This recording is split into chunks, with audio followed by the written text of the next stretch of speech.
ഞാൻ Sayana, marketing സ്പെഷ്യലിസ്റ്റാണ് ഓസോ home ഇൻറ്റീരിയേഴ്സിൻ്റെ. അപ്പോൾ നമുക്ക് മെയിൻലി ഉള്ളത് സാറിൻ്റെ അടുത്ത് കുറച്ച് എക്സ്പീരിയൻസ് നമുക്ക് അറിയണം. നമ്മൾ എത്രത്തോളം സാറിൻ്റെ അടുത്ത് ഡെഡിക്കേറ്റ് ചെയ്ത് നമ്മുടെ സൈഡിൽ നിന്ന് വർക്ക് ചെയ്തതെന്നുള്ളത് നമുക്കറിയാൻ വേണ്ടിയിട്ടാണ് നമ്മൾ മെയിൻലി വന്നേക്കുന്നത്. സാറ് ഈ ഫസ്റ്റ് ടൈം ഓസോ ഹോം ഇൻറ്റീരിയേഴ്സിനെ എങ്ങനെയാണ് പരിചയപ്പെടുന്നത്? ഞാൻ ആദ്യം സോഷ്യൽ മീഡിയ വഴിയാണ് ഓസോ ആയിട്ട് പരിചയമാവുന്നത്. പിന്നെ എൻ്റെ ഒരു ഫ്രണ്ടുണ്ട് ദുബായിൽ, പുള്ളിയുടെ വീട് ഓസോയാണ്, ഓസോ ഇൻറ്റീരിയേഴ്സാണ് അത് ചെയ്തത്. അപ്പോൾ ആ പുള്ളി ജോയ് എന്നാണ് പുള്ളിയുടെ പേര്.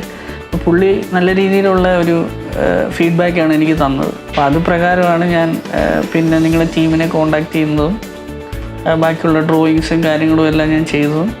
അപ്പോൾ എനിക്കതൊരു ഫ്രണ്ട്ലി ആയിട്ടാണ് എല്ലാവരുമായിട്ട് ഡീൽ ചെയ്തപ്പം തോന്നിയത്. കാരണം ഞാൻ ഓൾറെഡി ഫോണിൽ കൂടെ ഉള്ള ഒരു സംസാരം അല്ലാതെ വേറെ കാര്യങ്ങളായിട്ടൊന്നുമില്ല. അപ്പോൾ എനിക്ക് കുറച്ചും കൂടെ സാറ്റിസ്ഫൈഡ് ആയിരുന്നു എല്ലാവരുമായിട്ട്, നിങ്ങളുടെ ടീമുമായിട്ട് വർക്ക് ചെയ്യാൻ വേണ്ടിയിട്ട്.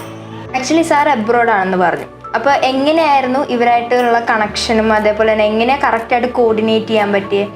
അതുപോലെ തന്നെ ഇവിടേക്ക് വിസിറ്റ് ചെയ്ത് കഴിഞ്ഞപ്പോൾ എങ്ങനെയായിരുന്നു ഫൈനൽ റിസൾട്ട് കണ്ടിട്ട് എങ്ങനെയായിരുന്നു? നമ്മൾ കൂടുതലും ഈ ഗൂഗിൾ മീറ്റ് അല്ലാതെ ബോട്ട് ടീം അങ്ങനെ ആയിരുന്നു കൂടുതലും ചെയ്തുകൊണ്ടിരുന്നത്. പക്ഷേ എനിക്ക് അതിനുള്ള കറക്റ്റായിട്ടുള്ള ഒരു ആൻസേഴ്സ് കറക്റ്റായിട്ട് കിട്ടുന്നുണ്ടായിരുന്നു.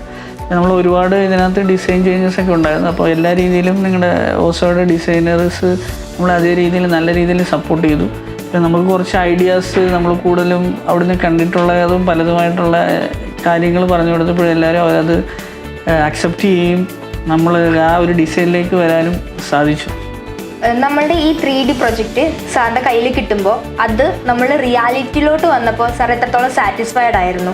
3D കിട്ടിയപ്പോൾ ഓൾമോസ്റ്റ് 90% സാറ്റിസ്ഫൈഡ് ആയിരുന്നു. പിന്നെ ചെറിയ ചേഞ്ചസ് ആണ് നമ്മുടെ സജഷനായിട്ട് വന്നത്. Totally I M very happy for that 3D and all.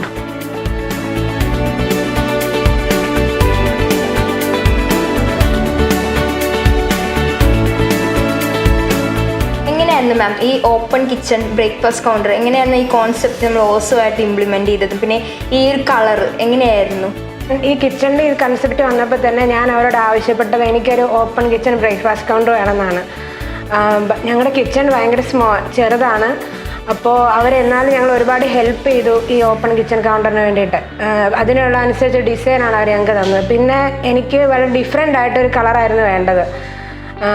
കാരണം മിക്ക കളറും പലത് റിപ്പീറ്റ് ചെയ്യുന്ന രീതിയിൽ ഞാൻ കണ്ടിട്ടുണ്ട് ഒരുപാട് ഇതിനകത്ത്, ഐ മീൻ വീഡിയോസിൽ. അപ്പോൾ അങ്ങനെയാണ് ഈ ടോൺഡ് ബ്ലൂ എന്നുള്ള കളർ തീം സെലക്ട് ചെയ്യാനായിട്ട് ഓസോ ഞങ്ങളെ സഹായിച്ചത്. സോ ഇപ്പം ഞാൻ വിചാരിച്ച അതേ ഒരു കിച്ചൺ തന്നെയാണ്. എനിക്ക് വളരെ സന്തോഷമുണ്ട്. Thank you so much Ozo team.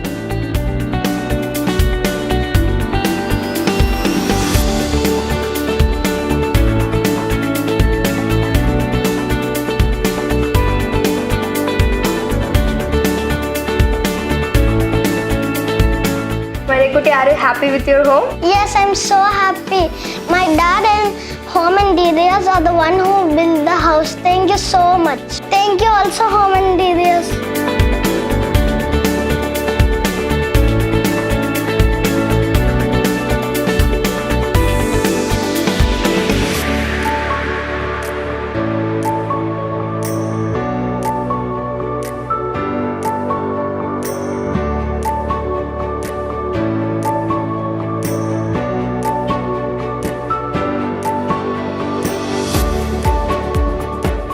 നമ്മൾ ഓസോ ഹോം ഇൻറ്റീരിയേഴ്സിനെ വേറെ സാറിൻ്റെ ഫ്രണ്ട്സിനെ ഫാമിലീസിനെ സജസ്റ്റ് ചെയ്ത് കൊടുക്കും സാറ്? തീർച്ചയായും ഞാനത് സജഷൻ ചെയ്യും. ഓൾറെഡി ഞാൻ എൻ്റെ കസിന് ഇത് റെഫറൻസ് കൊടുക്കുകയും നിങ്ങളുടെ ടീം കോൺടാക്റ്റ് ചെയ്യും. അതിൻ്റെ 3D ഡിസൈനിൻ്റെ ഫൈനൽ സ്റ്റേജിലാണ്. So I'm very happy with Ozo interiors.